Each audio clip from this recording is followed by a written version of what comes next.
Update news. संस्थेवर नोकरी लावून देतो म्हणून महिलेची 27 लाखाने फसवणूक। मोहन भोयर विरुद्ध पोलीस अधीक्षकांना तक्रार। यवतमाळ मातोश्री हौसाबाई आठवले आश्रमशाळा चिकनी डो तालुका नेरचे संचालक मोहन भोयर यांनी डोरली दोलंबा येथील एका विवाहित उच्च शिक्षित महिलेला शाळेवर शिक्षिका पदाकरता जागा असून 2024 पासून वेगवेगळ्या नावाने धनादेशाद्वारे व काही रक्कम रोख स्वरूपात घेऊन महिलेला शिक्षिका म्हणून जवळपास 27 लाख रुपये घेऊन सुधा विशाखा नामक महिलेला शिक्षिका पदावर नेमणूक दिली नाही।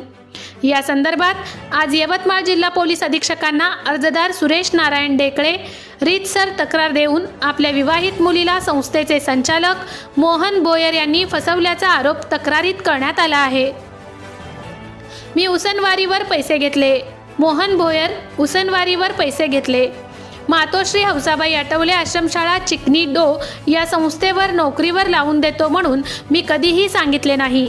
मी निवडणुकीसाठी उसनवारीवर पैसे घेतले।